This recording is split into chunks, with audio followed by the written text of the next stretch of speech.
السلام علیکم ورحمۃ اللہ وبرکاتہ۔ بسم اللہ الرحمن الرحیم۔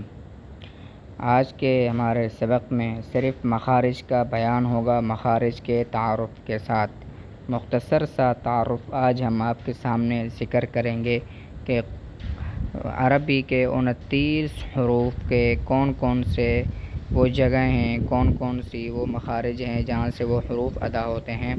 علماء لغت اور علماء تجوید نے عربی کے 29 حروف کے لیے جن جگہوں کو یا جتنی جگہوں کو مذکورہ نشاندہی کر کے بتایا ہے، ان جگہوں کی تعداد کل 5 ہے۔ آج کے سبق میں ہم وہ پڑھیں گے۔ نمبر 1، جوف۔ جوف کہا جاتا ہے منہ اور حلق کے خلا کو، یعنی منہ اور حلق میں جو بیچ میں درمیان میں خلا آتا ہے اس کو کہا جاتا ہے جوف۔ اس سے بھی حروف ادا ہوتے ہیں۔ نمبر 2، حلق۔ حلق یعنی گلا، اس سے بھی حروف ادا ہوتے ہیں۔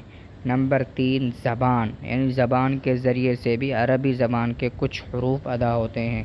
نمبر 4، ہونٹ، یعنی ہونٹوں کے ذریعے بھی عربی زبان کے کچھ 1-2 حرف ادا ہوتے ہیں۔ نمبر 5، یعنی خیشوم، یعنی ناک کا بھانسا، اس سے بھی عربی زبان کے کچھ حروف ادا ہوتے ہیں۔ آج کے سبق ہمارا یہی ہوگا کہ آگے ہمارا سبق شروع ہوگا، ایک ایک لفظ کی ہم انشاءاللہ تفصیل کے ساتھ مخارج کو ذکر کریں گے، مخارج کو پڑھیں گے۔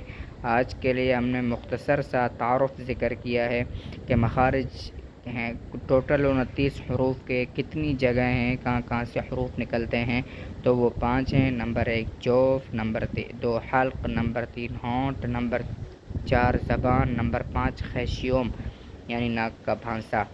امید ہے آج کی ویڈیو آپ کو پسند آئی ہوگی۔ والسلام علیکم ورحمۃ اللہ وبرکاتہ۔